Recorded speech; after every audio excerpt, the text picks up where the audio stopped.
Okay, so as you all are aware, today is election day, so it is your duty to get out there and to vote for who you want to run this country, and just create the world that you want to live in.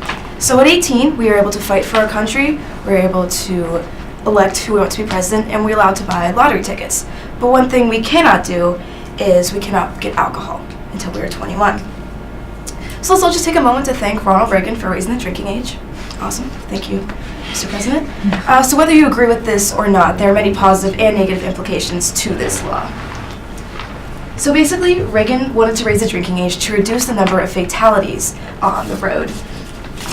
So to encourage states to do this, he created an ultimatum, which basically said, if you don't raise the drinking age from whatever it is, 18 to 21, you will lose federal tax dollars for your highways.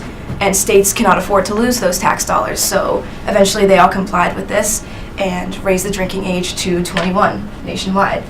Another event that sprouted from this was MADD, which is Mothers Against Drunk Driving. Candy Lightner was a woman, and her 13-year-old daughter was killed in a car accident by a drunk driver. So that inspired her to create Mothers Against Drunk Driving to try to prevent other young children from dying because of this. And it is still around today. So whenever MADD was started, over 25,000 people were killed in car accidents a year because of driving under the influence. And since it has been created in modern times, I think it's since 2013, they have cut that number in half. And though that is great, they have still lots more work to do because there are many more instances of this drunk driving in the United States. So commercials play a huge impact on alcohol. They are very persuasive and manipulative in culture. So a lot of these alcohol commercials portray people having a good time with friends, and there's usually loud music, and there's attractive women, and either they're on a beach or somewhere desirable that you want to be. So you make the connection, wow, that would be so great. If I had alcohol, then I'd be able to have this much fun, and that would be fantastic. So they kind of put these subconscious things into your brain without directly saying, come buy this product. They just say, if you get this, you'll have a good time. There's that kind of connection that is subconscious and subliminal. So then whenever people go to the store and they'd be like, oh, Bud Light, I remember seeing a commercial about that. It looked like they're having a good time. Let's buy it. And then that makes the person feel empowered that they had made the decision to buy the alcohol themselves. So basically, whenever the drinking age was raised, more rebellious teens came out because just people want what they can't have. And this desire for unattainable things is called the forbidden fruit principle. People just desire everything. They try to get what they can't have. So teenagers tend to live on the edge and act rebelliously. And because of the drinking age being raised, this created more rebellious teens. Jesus think that they're invincible and that they can't get caught. So from 1982 to 1987, 46% of students reported to vomiting after drinking, but this jumped to over 50% after this law was changed, the implications of the drinking age being raised. Also, cutting class because of drinking raised from 9 to 12% after this. Missing class because of a hangover raised from 26 to 28%. Lower grades because of drinking raised from 5 to 7%. And being in a fight because of drinking raised from 12 to 17%. And though these numbers aren't very large, it still is a huge impact, showing how great these implications actually were of this law.